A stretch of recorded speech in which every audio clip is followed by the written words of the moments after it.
It's the beginning of July of the year 936. King Henry the Fowler suffers a stroke and dies shortly thereafter. But the abrupt death of their ruler didn't leave the East Frankish realm unprepared, as Henry had designated successors some years before, dividing his lands and wealth between his 4 sons. The one to receive the crown was Otto, the second son, still young in the year 936, but already an experienced commander, successfully contributing in the Slavic wars to the east. Otto's coronation in Aachen was attended by the 4 most influential dukes whose domains jointly formed the majority of the state of East Francia. Their initial support was of vital importance for the young king, as Otto had inherited the position of primus inter pares, first among equals, making him merely their formal overlord. This limited central authority soon became troublesome for this ambitious ruler. Upon making some unpopular office nominations, it became clear that the young king wouldn't just follow the path that his father had set for him. Otto made efforts to whittle down the power of the regional dukes. Unsurprisingly, Otto's advances soon made him internal enemies, and just 1 year after his election, East Francia plunged into civil war. The Dukes of Franconia and Bavaria convinced Otto's older half-brother Thankmar to join the rebellion and force his way to the throne. The king had little time to solidify his rule, but he clearly showed his political awareness and commanding skills. A couple of months later, Thankmar was defeated and killed, while the 2 rebellious dukes were either subjugated or even outlawed. Yet the subjugation of the dukes appeared to be a short-term solution, as in 938, Duke Eberhard incited another revolt, recruiting the Duke of Lorraine and Otto's younger brother Henry. This time, Otto faced a couple of setbacks, but eventually defeated the insurgents in a pitched battle. Both dukes were killed, and Henry submitted to his brother's authority. Despite uneasy initial years on the throne, over the course of the next decade, Otto strengthened his suzerainty over the East Frankish duchies, extended the frontiers of his kingdom thanks to his skilled and loyal margraves, and, with some initial failures, reclaimed Frankish control over the Duchy of Bohemia. With his solidified position as the king of the East Franks, he was able to interfere in the local politics of his northern and western neighbors, pulling Burgundy inside of his sphere of influence. In early 951, Otto received a message from Adelaide, widowed Queen of Italy, who fled the captivity of the usurper king Berenger and sought Otto's help. The East Frankish king perceived this as a good opportunity to extend his rule over Italy, and a half-year later marched his troops across the Alps. Being warmly welcomed by Italian clergy and nobility, Otto took Berenger's capital city of Pavia, where he was crowned as King of Italy. Subsequently, Otto summoned the young widow queen Adelaide to Pavia and married her, thus bolstering his claim to the Italian throne. Although it took a lot more effort than just one brief invasion and many more years to develop a solid grip on his new southern realm, Otto's actions in Italy significantly worsened his relations with Ludolf, his only son and heir to the crown. Ludolf was a scion from Otto's first marriage with deceased Queen Edith, and as soon as it became obvious that King Otto, being influenced by Adelaide, would rather advocate for their newborn son to be his heir, Ludolf planned a rebellion against his father.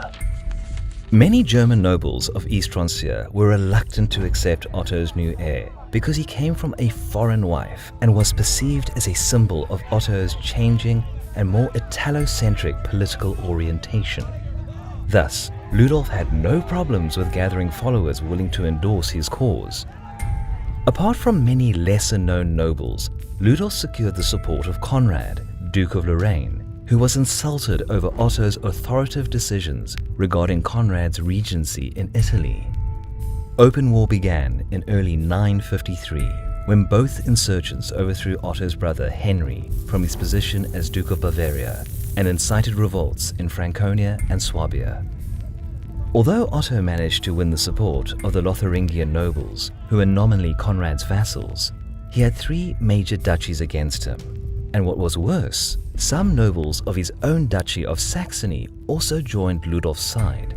Towards the end of the year 953, Otto faced the real threat of being deposed from the East Frankish throne. In spring of the next year, a third belligerent joined the turmoil in Germany.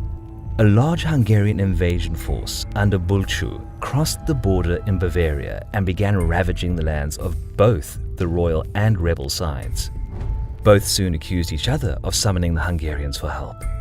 While it's hard to judge who might really be responsible, it could also be that the Hungarian chieftains just saw war-torn East Francia as easy prey and decided to perform an extensive raiding attack, joining neither side. The Hungarians weren't a new threat for the Germans. The nomadic Magyar tribes had frequently raided the lands of Western Europe since their conquest of the Pannonian Basin in the late 9th century, even reaching as far as the Arab-ruled Iberian Peninsula. The primary goal of their raids was to acquire spoils rather than land. Through excellent use of light cavalry, they could swiftly maneuver around defenses and strike the countryside, plundering just enough for their horses to carry.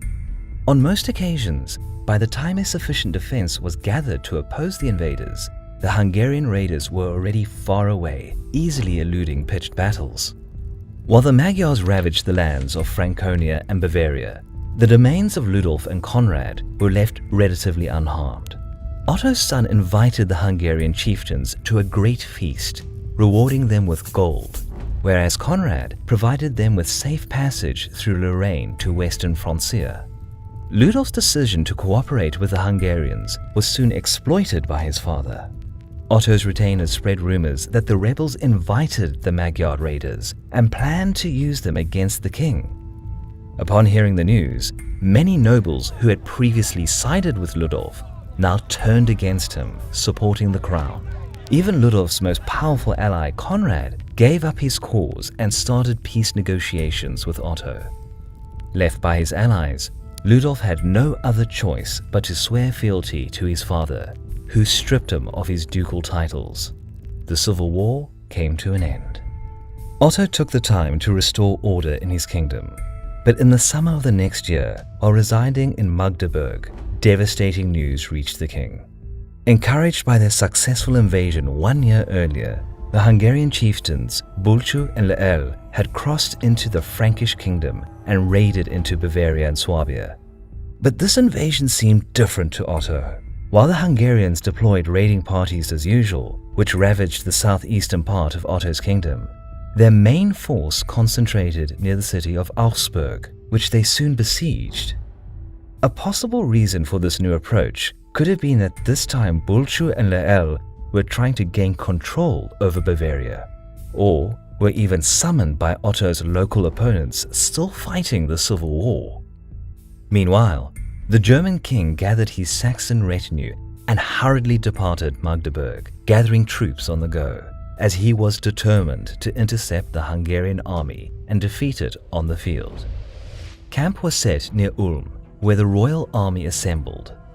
Apart from units from Swabia, Bavaria, and Bohemia, the king's army was reinforced by the recently pardoned Duke Conrad of Franconia, whose participation on Otto's side boosted the morale of gathering troops.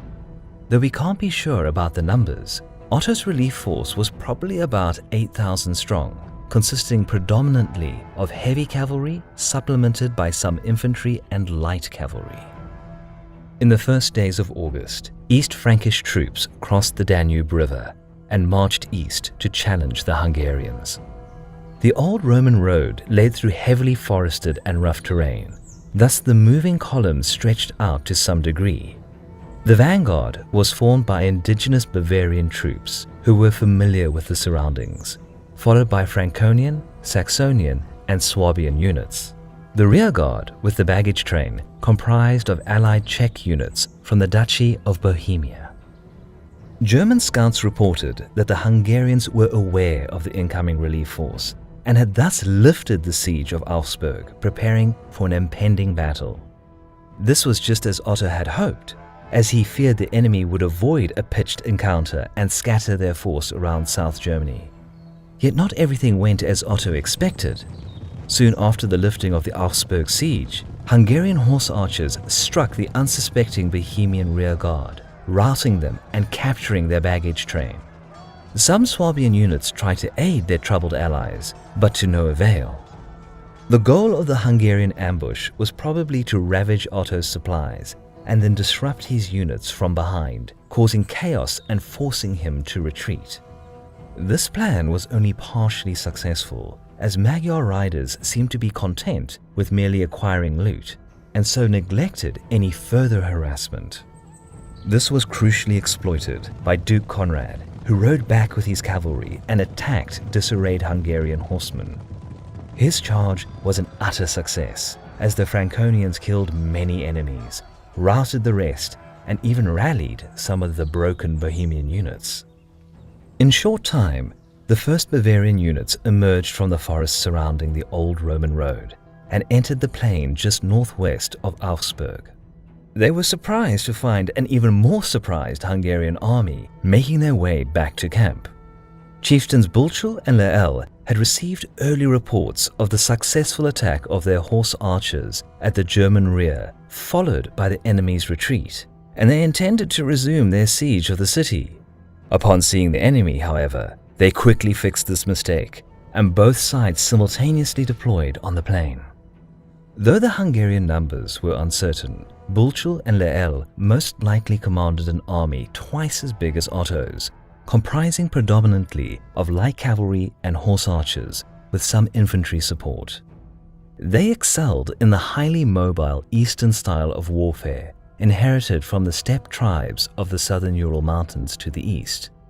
But the area of Augsburg wasn't the best place to face the Germans. A narrow plain, constrained by forest and the river Lech, considerably limited their tactical options, clearly favoring the less mobile but far more armored German troops. Otto was aware of his advantage, and just when his army deployed on the field, he ordered a full frontal attack.